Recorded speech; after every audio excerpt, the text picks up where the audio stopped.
Hello everyone and welcome to the Medieval Warfare Podcast. I'm Peter Canantoni, editor of Medieval Warfare magazine. Earlier this month I was at the Medieval Academy of America's annual meeting. It's a conference where hundreds of medievalists gather to talk about the Middle Ages. I was able to record 3 interviews during the conference, and for the first one my guest was Scott Bruce of the University of Colorado at Boulder. Magazine readers might have remembered he just wrote a piece for us on medieval armies of the dead, which came out of his new volume, The Penguin Book of the Undead. Scott and I sat down during the conference to talk about his book and about all things medieval and undead. I hope you enjoy. So Scott, thanks for joining me here today, and I guess I wanted to talk about the dead with you, and how the medieval Christian world kind of had a view of the dead. Well, what was that like, and how did that kind of change during the period? Well, the medieval Christians had a very different view of the dead than we tend to in our modern society. We tend, unfortunately, in many ways, to sequester people who are dying, and to, unless you're a very strong proponent of a certain faith, we don't tend to carry on relationships with the dead except in personal memory. But in the medieval period, there was incredible continuity between communities of the living and communities of the dead. People were not easily forgotten. Those relationships were continued important to keep up, and in fact the dead were quick to remind you when you didn't keep them up. So really in the medieval period what we're looking at is incredible continuity. Death doesn't sever relationships in the way that we think of the severing of relationships now when someone dies. Memories were kept alive, often generation after generation, and the dead continued to play a role for the living, especially an intercessory role. Yeah, you've worked on this called the Penguin Book of the Undead, which looks at kind of ghosts and specters and things like that, which are very different in a medieval world compared to what we kind of see in our modern world. The word undead troubled me from the very beginning because it's a marketing ploy on the part of Penguin Classics. They were very open about this, and I explained to them that this is going to have resonances for modern readers that are not really resonant in the text. And the word undead to us today, it brings to mind people that are dead bodies, or the spirits of dead people that are brought back, usually against their will, for some kind of malevolent purpose. This was certainly not the case in the Middle Ages. As I say in the book, the word undead is not a medieval category. They had a wide range of Latin and vernacular terms used to describe the dead and the returning dead. Everything from umbra, shadow, to spiritus, to words like biathanatos, a Greek loanword that means living dead, but was often applied to suicides and not to ghosts. So there's a big difference there, and the modern catch-all undead really doesn't do justice to the wide variety of terms used in medieval Latin to talk about them.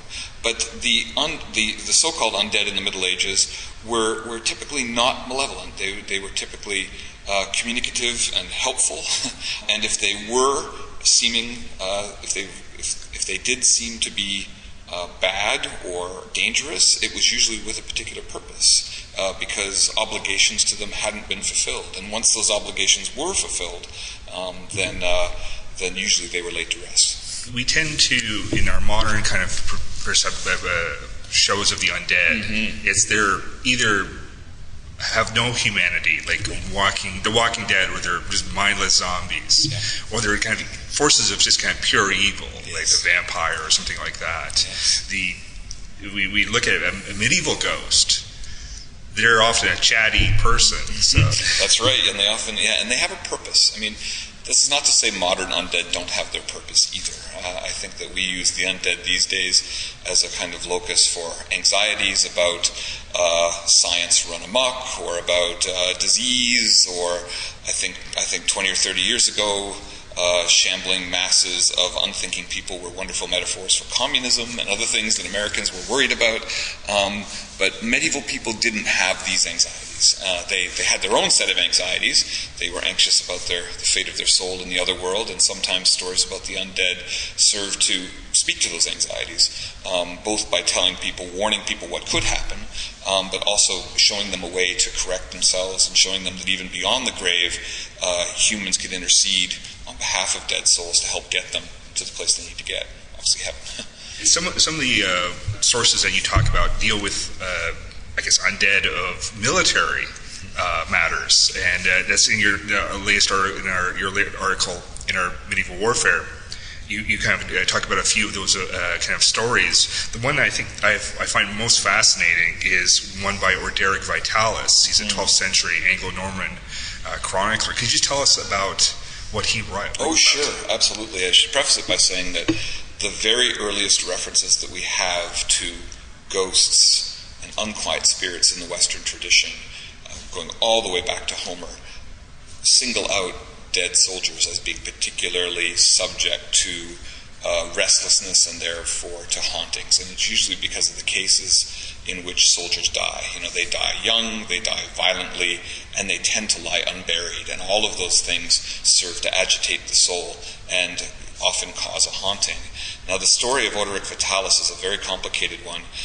It's the story of a priest named Walchelin who happens to be in a rural part of his diocese where he's serving to the needs of one of his sick parishioners, and he's wandering home through the woods at night when he encounters a massive horde of what seem to be people, but what are clearly not living people.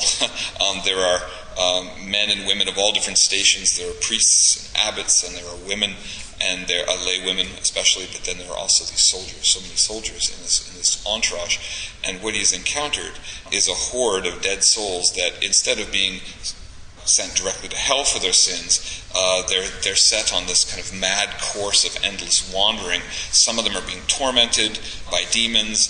Others are just being tormented by the fact, and this is especially the truth for the soldiers, they're being tormented by the very armor and weapons that they're carrying, which are burning hot or give off a terrible stench. And it's very clear in his conversation with them that this is to punish them for being warriors, for being rapacious, for being cruel, and for taking part in warfare. The difficulty in understanding the text about Walchelin is that it seems to be a purgatorial text. It seems to be a text that suggests that these people are suffering, and intercession will set them free. And in fact, one of the characters that Walchelin meets at the very end of the story is his own brother, who states that indeed Walchelin's prayers, because he's a priest, are helping him and will eventually see him free, set him free. But Walchelin meets other characters too, other knights who he's not interested in helping. And one in particular who is suffering tremendously because he was given a mill by someone who owed him money, and he never returned the mill to its rightful heirs, and he's suffering from the sin of usury for collecting interest on this loan. And he carries around in his mouth something that feels like a burning millstone, and he pleads with Walchelin to say, get a message to my wife, get a message to my sons, and return this thing so I will be freed. And Walchelin says, I want nothing to do with you. It's not a straightforward story of priestly intercession will free you from the punishments that are caused by your sin, in this case the punishment of the endless march. But there's an element to this where he's only interested in helping his own brother, and then only after some convincing. So it's a fascinating moment in the history of the doctrine of purgatory and the way it's being expressed. But what we're also seeing here is, I think, a very, very vivid retelling of a local tale that was not as concerned with those kind of doctrinal nuances as it was with telling a good story. Because that very night, that very soldier who Walchelin denied intercession for gets very angry and grabs Walchelin by the neck with his burning hand.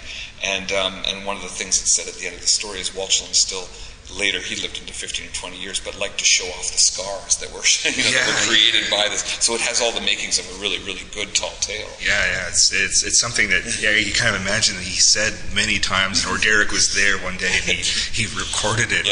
It's absolutely fantastic. Yeah, but again, it doesn't have the kind of, it's not a neat and tidy story. Yeah, none of the stories you have are very neat and tidy. There's no prototype.